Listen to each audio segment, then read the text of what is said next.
Good evening student. आज का हमारा लेक्चर है।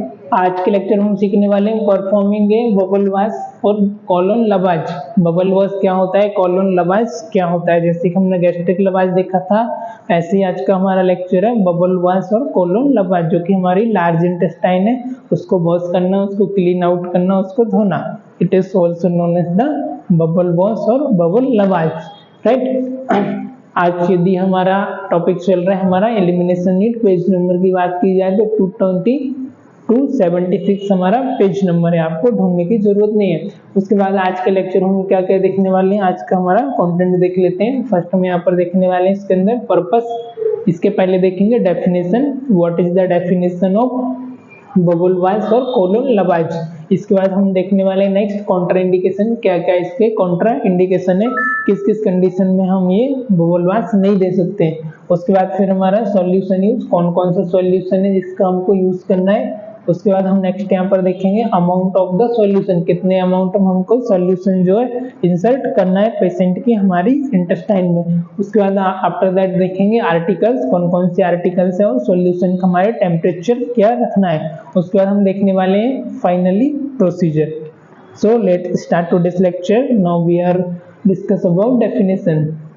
तो व्हाट इज द डेफिनेशन या what do you mean by performing gastric lavage या बबल irrigation या बबल वॉश, राइट। तो it may be defined as the washing out the colon with large quantity of solution in the order to clear colon feces। Yes, definition बताया गया है washing out the colon, colon है उसको wash out करना, उसको clean करना, clear करना, जो फीसेस मटेरियल है फीसेस उसको एक्सक्रीट आउट करना, उसको क्लियर करना, उसको बाहर निकालने के लिए, right. With the large quantity of solution in order to the clear the colon, large quantity of solution हम हमारी colon में इंसर्ट करते हैं, जिसका पर्पस हो सकता है, क्यों ये करते हैं, क्योंकि हमारा जो मटेरियल है फीकल मटेरियल उसको क्लियर करने के लिए, उसको वॉश आउट करने के लिए। Okay, is that clear? समझ आया डेफिनेशन? ठीक है, let's move forward. Yes, next one हम यहाँ पर समझ लेते हैं व्हाट इज द पर्पस। इसका क्या क्या पर्पस हो सकता है, क्या इसका रीजन हो सकता है, क्या इसका उद्देश्य हो सकता है। तो फर्स्ट वन यहाँ पर हम देखेंगे to prepare the colon for specific surgical और diagnostic procedure. To prepare the colon for specific surgical और डायग्नोस्टिक प्रोसीजर। हमारी जो कोलोन है लार्ज इंटेस्टाइन, उसको हम कोलोन बोलते हैं, उसको बबल बोलते हैं। तो कोलोन को हमको सर्जिकल या कोई भी डायग्नोस्टिक प्रोसीजर के लिए प्रिपेयर करने के लिए, उसको रेडी करने के लिए, क्यों, हमारी डायग्नोस्टिक प्रोसीजर के लिए हमारी लार्ज इंटेस्टाइन को सर्जिकल कोई प्रोसीजर हो रही तो उसको फीकल मटेरियल को क्लीन तो करना पड़ेगा। तो उसको क्लीन करने के लिए हम क्या दे सकते हैं, हमारी बबल वॉश दे सकते हैं, बबल लवाज उसको दे सकते हैं। तो नेक्स्ट पॉइंट हमारा to dilute and remove the toxic agent that may be present in the large intestine. आपकी लार्ज इंटेस्टाइन में उसमें कोई भी टॉक्सिक मटेरियल प्रेजेंट है तो उसको डाइल्यूट करने के लिए और उसको रिमूव करने के लिए भी आप बबल वॉश दे सकते हो, राइट। फिर नेक्स्ट वन आ जाता है हमारे यहाँ पर to reduce temperature in hyperpyrexia. यदि आपको हाइपरपायरेक्सिया है, आपको टेम्परेचर इंक्रीज हो गया है, तो उस कंडीशन में आपको टेम्परेचर रिड्यूस करने के लिए, टेम्परेचर डिक्रीज करने के लिए भी आप बबल वॉश या बबल लवाज दे सकते हो। Is that clear? Next point है हमारा टू रिलीफ इन्फ्लेमेशन। इन्फ्लेमेशन को रिलीफ करने के लिए, इन्फ्लेमेशन को भी रिड्यूस करने के लिए आप बबल वॉश दे सकते हो। अगर आपका इन्फेक्शन की वजह से कोई भी आपको वो बबल में इन्फेक्शन या इरिगेशन हो गया हो, इरिटेशन हो, राइट। उसके बाद फिर हमारा नेक्स्ट है to keep the individual clean in case of faecal incontinence. अब फीकल इनकंटिनेंस क्या होता है, ये हमने प्रीवियस अर्लियर लेक्चर में भी समझा है कि इनकंटिनेंस मतलब यूरिन वाले लेक्चर में देखा था हमने, ऐसे हमारे फीसेस का ड्रॉप करके आउट होना, हमारा इनवॉल्यूंटरी कंट्रोल लॉस हो जाना। तो उस कंडीशन में हम उसको क्लीन करने के लिए भी हम फीकल मटेरियल उसको क्लीन करने के लिए दे सकते हैं इन केस ऑफ फीकस इनकंटिनेंस में। ओके, इतना पॉइंट सभी को क्लियर हुआ। तो let's move another part of this lecture, right. अब नेक्स्ट वन आ जाता है हमारा कॉन्ट्रा इंडिकेशन। तो कौन कौन सा चीज है जिसमें हम नहीं दे सकते हैं। अभी तक हमने इसका पर्पस देखा था किस किस कंडीशन में हम दे सकते हैं, अभी हम देखेंगे कौन कौन सी रीजन है तब हम उसको नहीं दे सकते, है ना। तो ऐसा भी रीजन हो सकता है किस किस डिसीज में हम किस कंडीशन में उसको नहीं दे सकते, तो वो भी आपको ध्यान में रखना है, वो चीजें आपको पता होनी चाहिए। तो फर्स्ट वन हमारा आ जाता है यहाँ पर ब्लीडिंग, हेमरॉइड किसमें नहीं दे सकते, ब्लीडिंग या हेमरॉइड। आपको एनएस से ब्लीडिंग हो रही हो, एक्सेसिव ब्लीडिंग हो, आपको हेमरॉइड हो, उस कंडीशन में भी आप क्या कर सकते हो, बबल वास आपको कॉन्ट्राइंडिकेट है, आपको नहीं देना है, राइट। इसके बाद आता है मैसिव कोलोन कार्सिनोमा, आपकी जो कोलोन है आपकी लार्ज इंटेस्टाइन, उसमें massive carcinoma means cancer cell present हो, कैंसर आपका हो गया हो, right. Carcinoma refer to cancer cell या कैंसर, राइट। तो आपको उस कंडीशन में भी नहीं देना। फिर क्रोनिक डायरिया, पेशेंट को पहले से आपके डायरिया हो, लूज मोशन हो रहा हो, उस कंडीशन में भी आपको नहीं देना, उस कंडीशन में भी हमारा बबल वास कॉन्ट्राइंडिकेटेड रहेगा, ओके। उसके बाद हमारा लूज एनल स्पिंटर, आपका जो एनल है उसका स्पिंटर होता है, माउथ होता है, वॉल्व होते हैं, वो क्या हो गया, लूज हो गया है, तो लूज हो गया उस कंडीशन में भी आपको अवॉइड करना है, उस कंडीशन में भी हमारा बबल वास कॉन्ट्राइंडिकेटेड रहेगा। उसके बाद नेक्स्ट में देख लेते हैं हम रेक्टल सर्जरी, आपके रेक्टल की कोई भी सर्जरी हुई हो, मेजर या अदर माइनर सर्जरी हुई हो, जीआई ट्रैक्ट की सर्जरी हुई हो, तो स्पेशली आप रेक्टल सर्जरीज में इसको आप अवॉइड करना है, आपको प्रेफर नहीं करना है। उसके बाद फिर नेक्स्ट वन आ जाता है हमारा डेबिलिटेशन, डेबिलिटेशन मतलब आपकी जो लार्ज इंटेस्टाइन वो वीक हो गई हो, वो कमजोर हो गई हो, है ना, उनकी लेयर कमजोर हो गई हो, तो उस कंडीशन में भी आपको कॉन्ट्राइंडिकेटेड रहेगा, आपको अवॉइड करना है। उसके बाद फिर आप नेक्स्ट वन आ जाता है हमारा इंटेस्टाइनल ऑब्स्ट्रक्शन, आपकी इंटेस्टाइन में ऑब्स्ट्रक्शन हो गया हो, इंटेस्टाइन में कोई भी ऑब्स्ट्रक्शन हो, उसकी वजह से भी आपको अवॉइड करना है। उसके बाद नेक्स्ट हमारा एनल फिस्टुला, आपका जो एनल रीजन है, एनस से उधर कोई फिस्टुला हुआ हो, लंप हुआ हो, हेमरॉइड हुआ हो, है ना, या फिशर हुआ हो, तो इस कंडीशन में भी आप सब कंडीशन में अवॉइड करोगे, वहां पर आपका हेमरॉइड ब्लीडिंग हो, है ना, या लंप फॉर्म हो गए हो आपके एनएस रीजन में, है ना, मांस का फॉर्म हो जाता है, कलेक्शन ऑफ, तो ऐसा हो गया तब भी आपको ये चीजें अवॉइड करना है, तब भी आपको प्रेफर नहीं करना है। रेक्टल पॉलिप्स, अब रेक्टल पॉलिप्स क्या होता है, लंप ऑफ द सेल, आपके रेक्टल में लंप बन जाता है किसका, सेल्स का,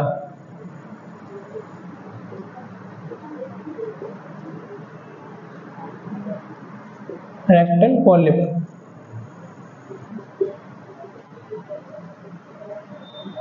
formation of clump, right, formation of clump of cell, it is known as rectal polyps. इसके बाद इंटेस्टाइनल डाइवर्टिकुलम, आपकी जो इंटेस्टाइन है उसमें डाइवर्टिकुलम हो गया हो, उस कंडीशन में भी आपको ये अवॉइड करना है, उस कंडीशन में भी आपको पेशेंट को नहीं देना है, ठीक है।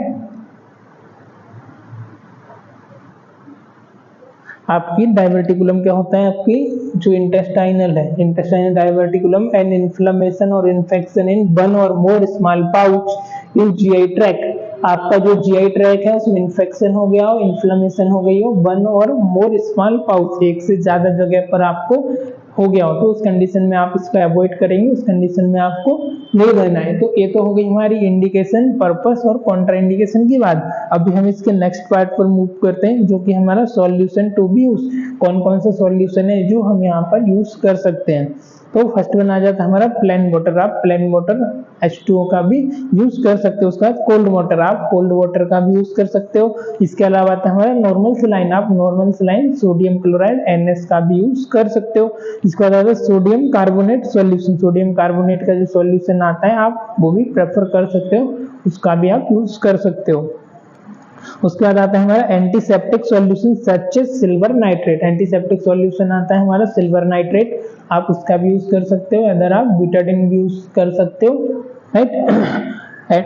पोटेशियम परमैंगनेट, पोटेशियम परमैंगनेट आता है हमारा नीला होता, आप उसका भी यूज कर सकते हो।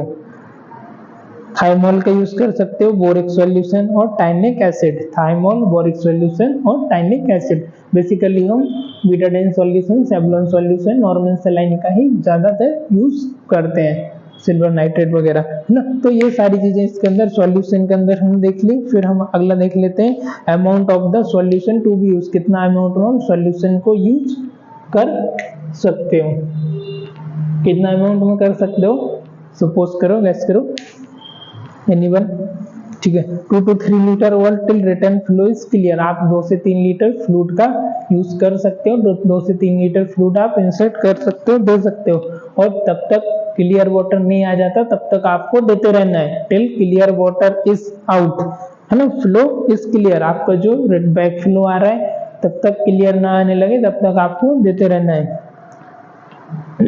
टेम्परेचर क्या होना चाहिए फॉर क्लीनिंग, क्लीनिंग पर्पस के लिए आपका टेम्परेचर होना चाहिए 104 डिग्री फ़ारेनहाइट।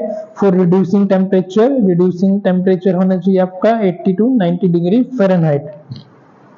अभी आर्टिकल्स की बात कर लेते हैं, कौन कौन से आर्टिकल्स स्टूडेंट यहाँ पर यूज होने वाले हैं, राइट। तो फर्स्ट हमारा किडनी ट्रे, आपके वो एक किडनी ट्रे तो लगने वाला है, सिंपल सी बात है।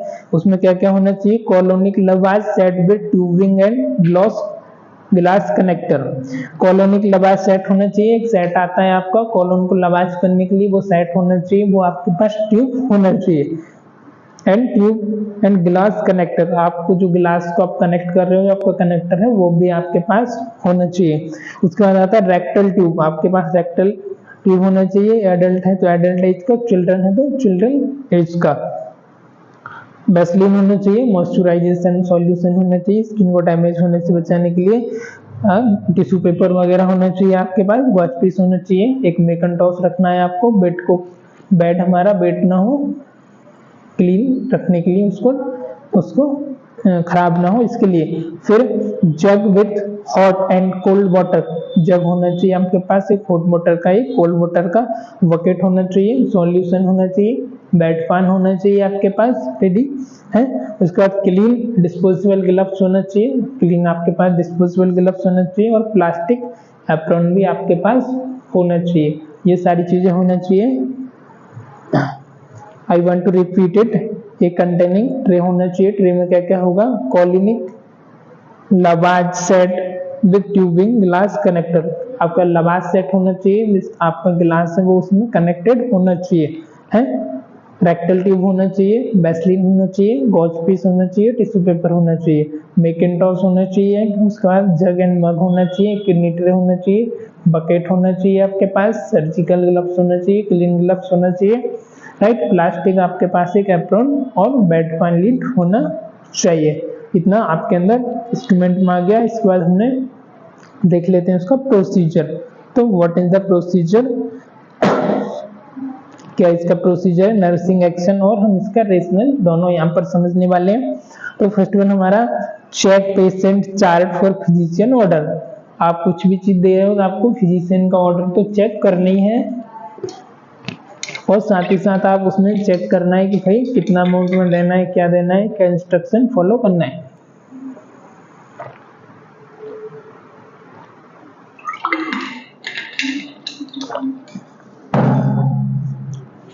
ओके,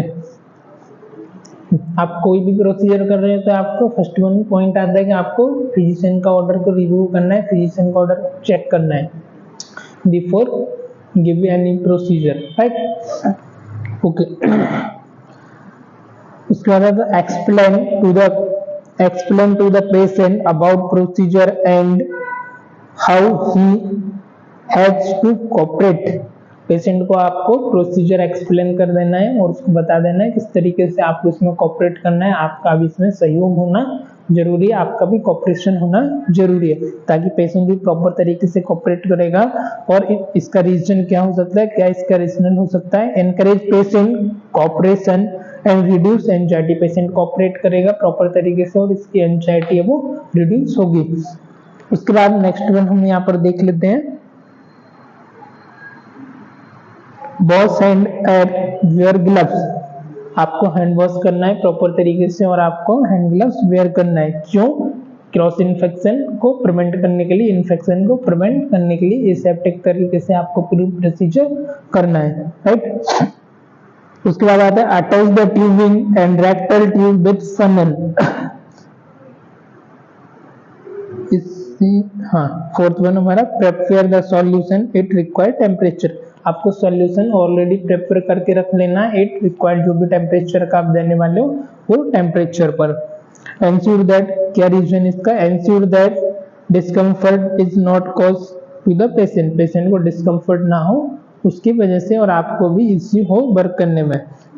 फिर नेक्स्ट वन है हमारा attach the tubing and rectal tube with the funnel, pour solution it in and check for any sort of leakage। जो आपकी ट्यूब है वो उसको आपको फनल की जो आपकी ट्यूब है उससे कनेक्ट कर देना है रेक्टम ट्यूब को, और एनी लीकेज तो नहीं है वो आपको चेक कर लेना है। इसका रीजन क्या है, क्या इसका रेशनल है, ensure good working condition of the articles. आपके आर्टिकल्स है वो गुड वर्किंग कंडीशन में है या नहीं है, वर्क कर रहा है या नहीं कर रहा है, इसको एंश्योर करने के लिए, मेक श्योर करने के लिए, ओके।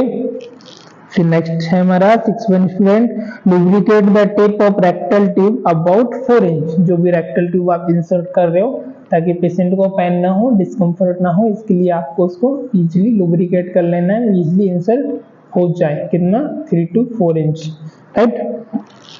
इसका क्या पर्पस हो सकता है, ensure good for easy insertion and prevent friction. Easy insertion हो जाएगी और आपको फ्रिक्शन भी नहीं होगा, पेशेंट को पेन और डिस्कम्फर्ट भी नहीं होगा, right, okay. Fill the funnel with solution and expel air from the tubing. After expulsion of air pinch the tube और close it with clamp.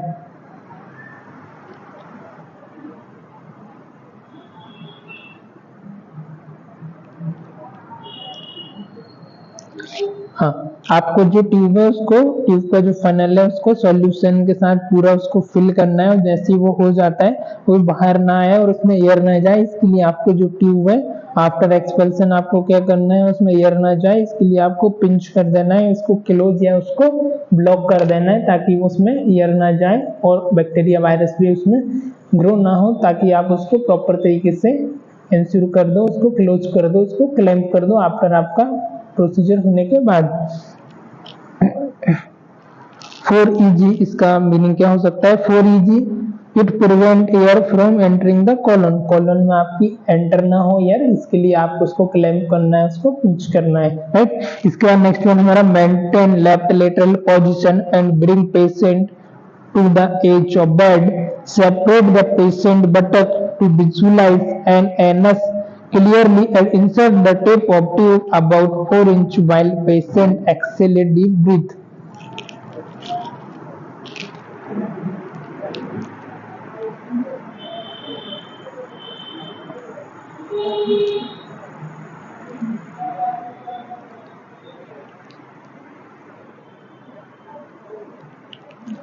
Okay, patient को आपको एक बेड है, बेड का जैसे ये बेड है, आपको बेड के एक साइड किनारे पर उसको कर लेना है, उसको आपको लेटरल पोजीशन देना है, लेटरल पोजीशन देने के बाद उसको नी बेंड करने के लिए बोलना है, और उसका जो एनस है, बटक है, उसको एक्सपेल करना है, एक्सपेल करना है तब तक कि आपको उसका एनस है जो दिखने न लग जाए। जैसे आपको रेक्टल एनस दिख जाता है, आप वहां से ट्यूब इंसर्ट कर सकते हो उसके रेक्टम में, एक हाथ से आपको एक्सपेल आउट करना है उसकी बटक के मसल्स को, और दूसरे हाथ से आपको ट्यूब इंसर्ट करना है। इसका क्या रीजन हो सकता है, rectum relax while exhalation and hence tube insert become easier। आप रेक्टल को एक्सपेल करेंगे, उसको रिलैक्स करेंगे तो क्या होगा, ट्यूब इंसर्शन करने में आपको आसानी होगी, इजी होगी, प्रॉपर तरीके से आपको विजिबल होगी और वो इजीली इंसर्ट हो जाएगी, right.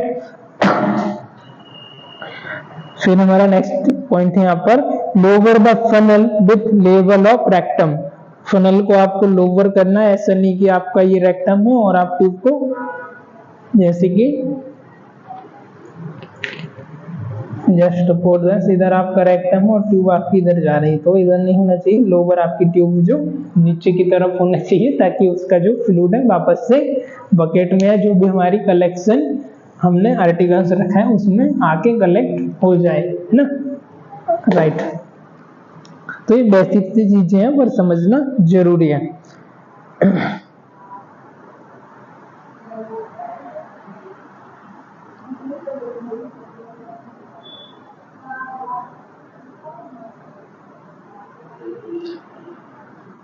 Raise the funnel and allow fluid to run in continue to the more fluid before the funnel is empty.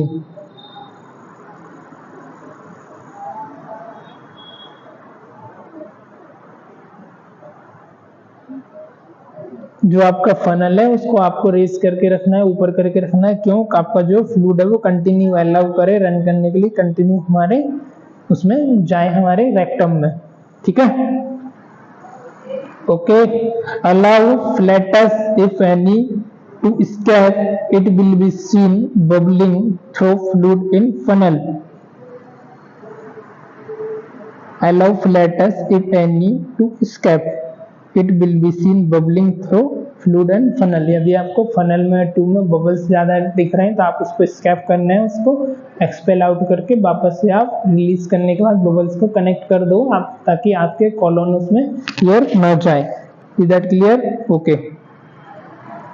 तो नेक्स्ट वन आता है हमारा when 2 to 300 ml of fluid has gone inside pinch the tube before funnel is completely empty and invert into the vortex.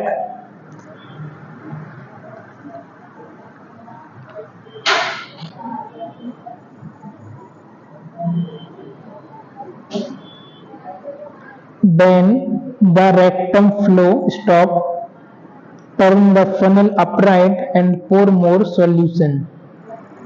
Lower the funnel until air from the tube has been expelled, then raise the funnel and repeat the procedure. आपको क्या करना है, जो आपकी tube है इसको क्या करना है आपको, जब तक कि आपका जो बेन रेक्टम फ्लो, जो आपका रेक्टम फ्लो वो स्टॉप नहीं हो जाता है, तब तक आपको क्या करना है, जो हमारी फनल है उसको अपराइट पोजीशन में रखना है, ऊपर रखना है और पोर मोर सॉल्यूशन आपको इंसर्ट करना है, राइट। और जैसे ही आपका जो है स्टॉप हो जाता है आपका ट्यूब जाना, तब आप उसको क्लैंप करके आप उसको क्या कर सकते हो,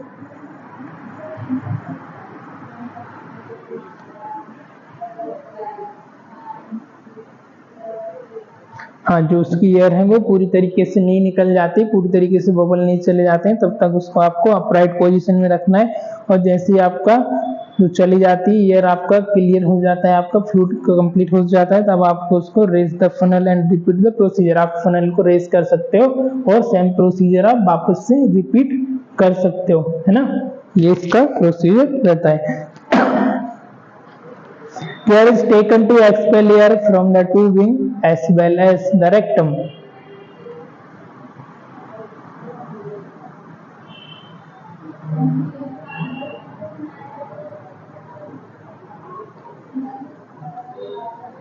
आपको जो भी care is taken to expel air from the tubing as well as rectum, हाँ, आपको रेक्टम का और एयर उसका भी आपको केयर करना है, प्रॉपर तरीके से ट्यूब को का भी आपको केयर करना है, और आपके रेक्टम का एयर इंसर्ट ना हो एक्सपेल करने के लिए एयर को, राइट। इसका if any discomfort develop to the patient then temporary stop the procedure. यदि पेशेंट को कोई भी डिस्कम्फर्ट हो रहा है तो आपको टेम्परेरी कुछ समय के लिए आप प्रोसीजर को स्टॉप भी कर सकते हो, प्रोसीजर को आप रोक सकते हो, है ना। तो जैसे ही पेशेंट को अच्छे लगने लगे बाद में आप उसको दे सकते हो।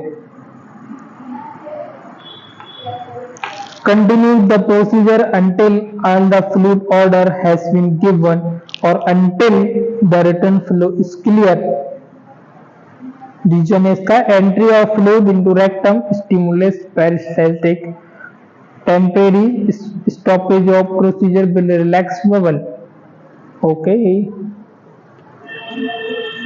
कंटिन्यू आपको फ्लूइड इंसर्शन करना है, कंटिन्यू आपको आपकी प्रोसीजर रखना है। कब तक? जब तक जितना अमाउंट बोला गया है उतना या तो आप इंटेस्टाइन में इंसर्ट ना कर दो, आप उतना ना दे दो, या आपका क्लियर फ्लूइड वापस से ना आने लगे, तब तक आपको प्रोसीजर जारी रखना है, प्रोसीजर कंटिन्यू रखना है। राइट। उसके बाद हमारा gently remove the rectal tube by pulling it 3 to 4 layer of gauze piece tissue paper.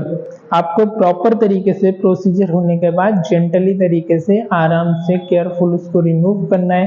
Remove करते समय आप गॉज पीस का 2 से 3 लेयर रख सकते हो। रखने के बाद आप स्मूथ ऐसे करके उसको खींच सकते हो ताकि एक्सपल्स ना हो आपके ऊपर रेक्टल और आपके ऊपर फीसेस और अदर फ्लूइड ना आए। आपको जेंटली उसको रिमूव करना है।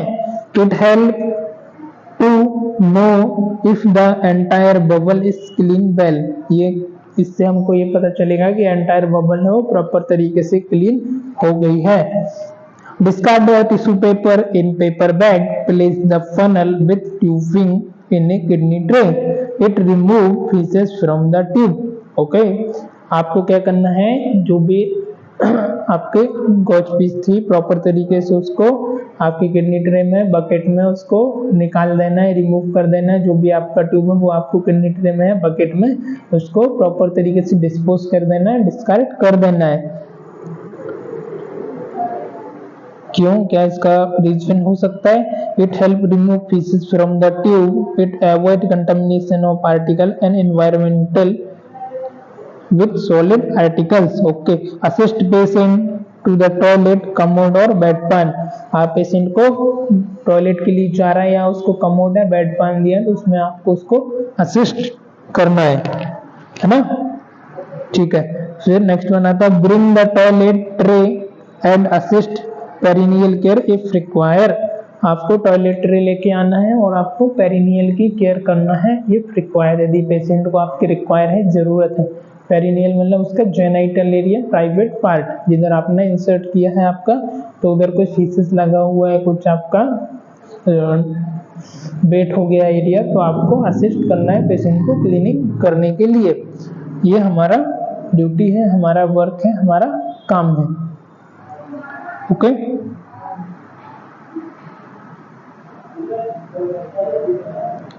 It drain out any fluid left in the rectum,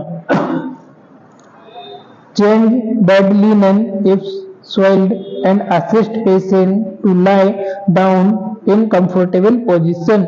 आपको पेशेंट को असिस्ट करना है या बेड लिनेन वगैरह आपका खराब हुआ है तो आपको उसको बेड लिनेन को चेंज कर देना है, चेंज करके दूसरा लगा देना है। और नहीं हुआ है पेशेंट को आपको लाइंग डाउन कंफर्टेबल पोजीशन दे देना है, उसको असिस्ट करना है कंफर्टेबल पोजीशन प्रोवाइड करने के लिए। ठीक है,